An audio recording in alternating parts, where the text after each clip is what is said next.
Neseniai buvo išleista nauja knyga Aš esu tėvas. Ir šitoje knygoje yra 12 skyrių. Ir kiekviename skyriuje vienas vyras, garsus vyras Lietuvoje, pasakoja, ką jam reiškia būti tėčiu. Manau, kad visi tėvai galėtų ir turėtų galbūt parašyti ką nors panašaus savo, ką man reiškia būti tėvu, kokie yra mano kaip tėvo tikslai.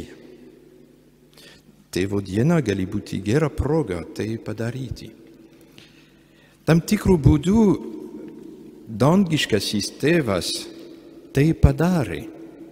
Jis tai padarė Biblijoje. Visoje Biblijoje, kiekviename Biblijos skyriuje, Dievas mus kalba apie savo tėvystės viziją. Jis atsiskleidžia kaip reiklus tėvas, bet kartu ir švelnus tėvas. Jis net atsiskleidžia kaip tėvas turintis motinišką širdį. Vienas mažas vaikas labai gerai išreiškė, sakydamas, kad Dievas yra tėtis, kuris myli kaip mama. Ir štai kodėl, kai tėtis myli savo vaiką, saugo jį ir rūpinasi juo, jis yra Dievo tėvystės atvaizdas. Jis taip pat yra Dievo atspindys, kai moko savo vaiką tikrųjų vertybių, dosnumo ir teisingumo, tikėjimo ir meilės. Kai tėtis atleidžia, jis taip pat yra dangiškojo tėvo ikona. Prisiminkime, kad labiausiai jaudinantis Jėzaus palyginimas yra pasakojimas apie tėvą, atleidžiantį sūnui, kuris kvailiai iššvaistė savo palikimą. Būtent per šią palyginimą apie atleidžiantį tėvą Jėzus mums kalba apie dangiškojo tėvo gailestingumą.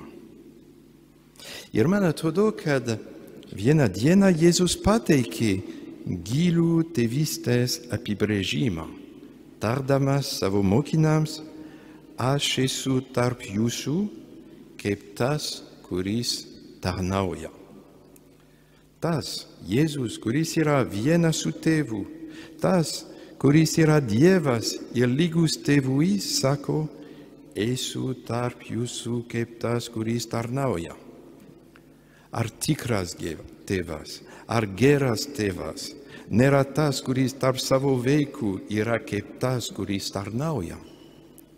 Tėtis tarnauja vaikų augimui, ugdymui, žmogiškajam ir krikščioniškajam formavimui. Ne daugiau ir ne mažiau nei motina, kuri savo būdu yra taip pat savo vaikų tarnaitė.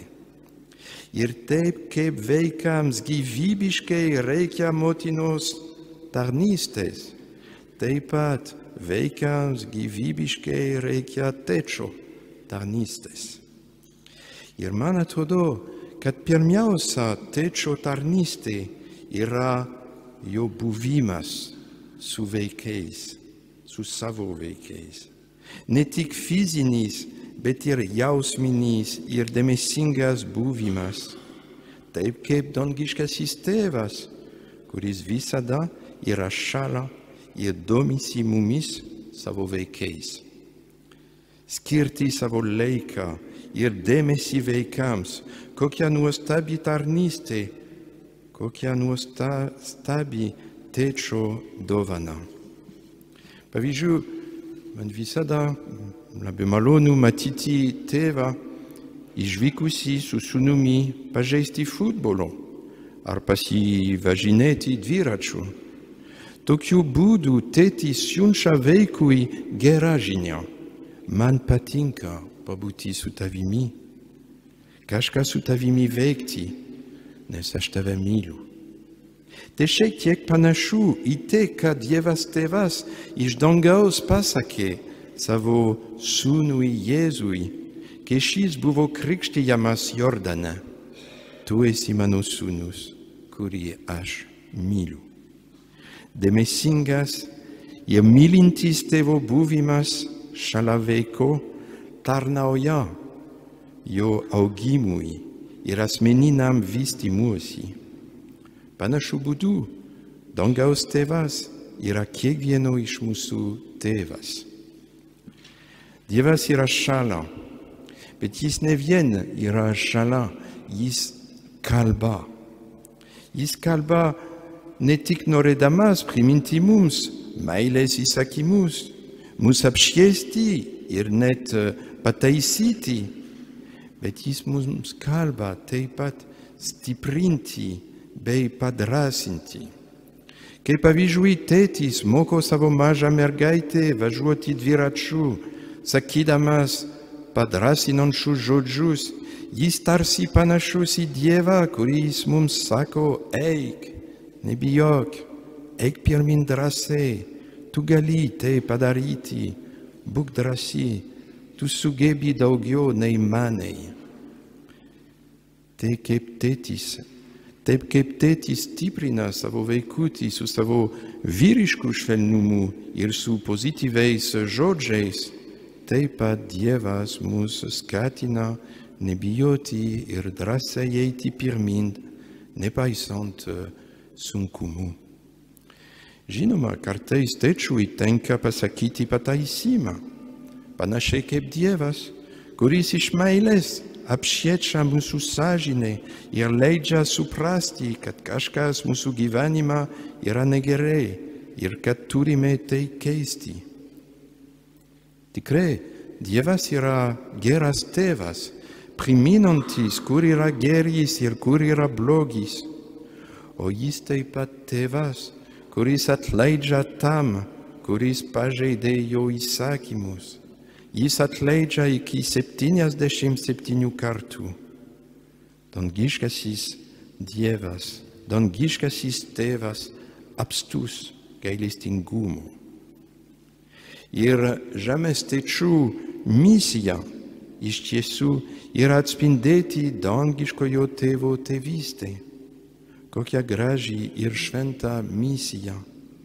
Daug pastangų reikalaujanti misija, bet kokia svarbi vaikui. Įvykdyti šią misiją neprivaloma būti tobulas. Tačiau reikia, kad su Dievu tėtis turėtų vaiko širdį. Jei prieš Dievą tėtis bus mažas, jei į Dievą kreipsis vaiko širdimi, tada, nepaisant savo ribotumo, tėtis liudys Dievo tėvo švelnumą, vyrišką švelnumą. Ir šiandien mes švenčiame švenčiausiojo sakramento slėpinį, Eukaristijos slėpinį. Eukaristija, tai yra dangaus duona. Tai duona, kurią dangiškasis tėvas duoda savo vaikams. Lygiai kaip tėvai žemėje rūpinasi, kad vaikai turėtų ką valgyti. Žemės tėčiai duoda duonos kūnui, dangaus tėvas duoda duonos sielai. Jėzaus išmokotoje maldoje, kuris prasideda žodžiais Tėve mūsų, mes prašome Tėvui, kasdienės mūsų duonos duok mums šiandien. Ir ypatingų būdų Dievas atsako į šią maldą, duodamas mums eucharistinę duoną. Ir šitaip jis mums parodo, kad jis yra tikras tėvas, rūpinantis savo vaikais su meile. Ir pabaigoje norėčiau baigti su tokia malda skirta tėvo dienai. Viešpatie, šią šventės ir džiaugsmo dieną norime tau padėkoti. Dėkoti tau už mūsų tėčius, tuos, kurie vis dar yra su mumis, ir tuos, kurie prisijungė prie tavęs. Taip, viešpatie, ačiū tau už mūsų tėčius, kurie šeimos širdyje atlieka svarbų vaidmenį. Per jų dėmesį ir jų kasdienį atsidavimą mums atsiskleidžia tavo meilė. Per jų gyvenimo džiaugsmą tavo džiaugsmas pasiekia mus. Per jų padrasinimo žodžius mes girdime tavo balsą.